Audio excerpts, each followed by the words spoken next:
விநாயகர் சதுர்த்தியோட சிறப்பு பதிவு தாங்க நீங்கள் பார்த்துட்ருக்கீங்க. விநாயகர் சதுர்த்தி ரொம்ப கொண்டாடப்படுது, எல்லாராலையும் கொண்டாடப்படுது. நம்மளுடைய தமிழ்நாட்டில் மட்டும் இல்லை, இந்தியா லெவலில் வந்து கொண்டாடப்படுறாங்க. நம்ம இந்தியாவில் மட்டும் இல்லை, இந்தியாவுக்கு அப்பாற்பட்ட ஒரு நாட்டிலையும் வந்து நிறைய நாட்டில் வந்து கொண்டாடுறாங்க விநாயகர் சதுர்த்தியை. வேறு வேறு பேரோட கொண்டாடுறாங்க. அதோடைய சிறப்பு பதிவு தான் பார்க்க போகிறீங்க. விநாயகர் சதுர்த்தி ஏன் கொண்டாடுறோம், எப்படி கொண்டாடுறோம், விநாயகர் எப்படி உருவானாருன்ற கதையை தான் நான் ஷேர் பண்ணியிருக்கேன்.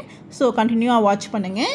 ஸோ விநாயகர் சதுர்த்தி வந்து பார்த்திங்கன்னா, அதுக்கு முன்னாடி விநாயகரை வணங்கிட்டு எந்த ஒரு காரியத்தை நம்ம செஞ்சாலும் அதில் எந்த தடங்களும் இல்லாமல் அந்த காரியத்தை வந்து நல்லபடியாக முடிச்சு கொடுப்பாரு. அதனால தான் அவரை வந்து முதன்மை கடவுள் அப்படின்னு சொல்லுவாங்க. சிவனே வந்து பார்த்திங்கன்னா அவருக்கு வந்து அருள் பாலித்திருக்கிறாரு. அதாவது அவரை தொடங்கி செய்கிற காரியம் என்றைக்குமே வெற்றி தான், என்றைக்குமே சக்ஸஸ் தான் சொல்லியிருக்காங்க.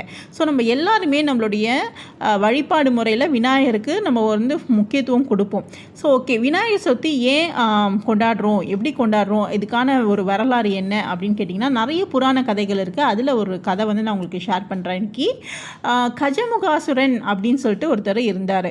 அவர் வந்து பார்த்திங்கன்னா சிவனை நோக்கி பயங்கரமாக தவம் இருந்து அவர் வந்து வரத்தை வந்து வாங்கிடுறாரு. நம்ம சிவபெருமான் வந்து பர்ஃபெக்டாக இருந்தாங்க அப்படின்னாங்கன்னா கண்டிப்பாக வரத்தை வந்து அள்ளி கொடுக்க ஒரு சிவபெருமான். ஸோ அந்த மாதிரி ஒரு நல்ல மனசோட அவர் வந்து அருள் வந்து கொடுத்துட்றாரு கஜமுகாசுரனுக்கு.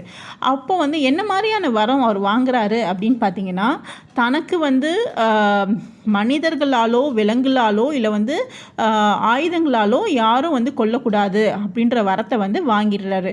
அதையும் அவர் கொடுத்துட்றாரு யோசிக்காமல் சிவபெருமான். அதனால் என்ன விளைவு வந்ததுன்னா, நிறைய தேவர்களை வந்து பல வழியில் வந்து துன்புறுத்துறாரு இந்த கஜமுகாசுரன்.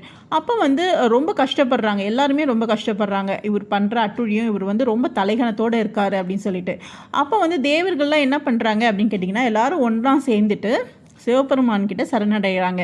இந்த மாதிரி வந்து ரொம்ப கஜமுகாசுரன் அட்டுழியும் பண்ணுறான், இதுலேருந்து விடுவிக்க என்னதான் வழி அப்படின்னு சொல்லிட்டு.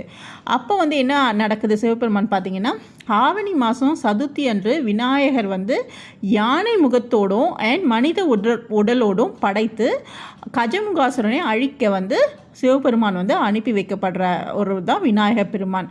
அப்போ வந்து ஒரு பெரிய போர் நடக்குது, விநாயகருக்கும் கஜமுகாசுரனுக்கும் பெரிய போர் நடக்குது. போரின் முடிவில் என்ன ஆகுதுன்னு பார்த்தீங்கன்னா, ஆயுதங்களால் தனக்கு அழிவு வரக்கூடாதுன்னு சொல்லியிருக்கான் இல்லைங்களா, அதாவது வரம் வாங்கியிருக்கான் கஜமுகாசுரன் சிவபெருமான் கிட்ட. அதனால் தன்னுடைய விநாயகர் பெருமான் என்ன பண்ணார், இந்த கொம்பு இருக்கு இல்லைங்களா, யானை முக கொம்பு, அந்த கொம்பு ஒன்றை உடச்சி அவரை வந்து சம்ஹாரம் செஞ்சிடுவாங்க.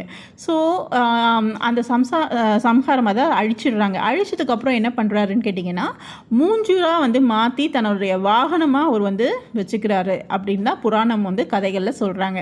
ஸோ ஆவணி மாதம் சதுர்த்தி அன்று விநாயகர் பெருமானை வழிபட்டால் என்ன ஆகும்னு கேட்டிங்கன்னா, தீராத வினை, எவ்வளோ பெரிய பிரச்சனை இருந்தாலும் அதை தீர்ந்துடும், அதை தீர்த்து வைக்கிற பாக்கியத்தை வந்து நம்மளுக்கு வந்து சேரும் அப்படின்றது ஐதீகம்.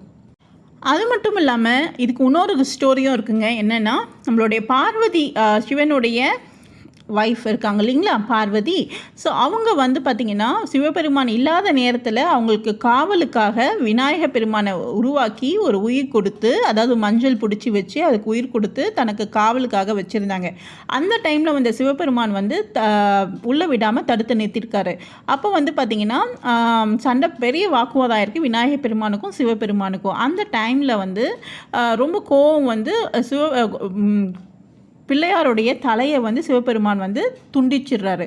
இதை கேட்ட பார்வதி ரொம்ப ஃபீல் பண்ணுறாங்க. இந்த மாதிரி நான் என்னுடைய இதுக்கு தான் நான் வச்சுருந்தேன், ஏன் இது மாதிரி பண்ணிங்கன்னு.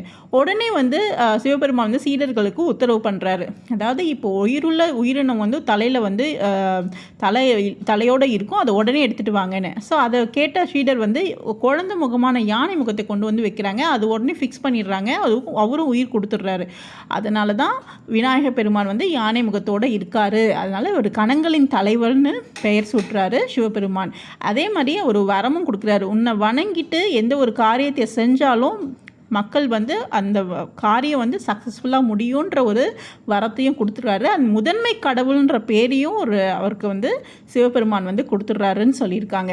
ஸோ இதுதாங்க. ஸோ விநாயகர் சதுர்த்தி அது என்றைக்கு நடந்ததுன்னு பார்த்திங்கன்னா, விநாயகர் சதுர்த்தி அன்றைக்கி நடக்குது. அதனால் எப்பேற்பட்ட கஷ்டமாக இருந்தாலும் அந்த டைமில் நம்ம வந்து வேண்டி உருக்கி நம்ம கேட்டோம்னா நல்லது நடக்கும். இதோடைய பார்ட் கண்டினியூ ஆகும், நான் ஷேர் பண்ணுறேங்க. பார்ட் 2ல்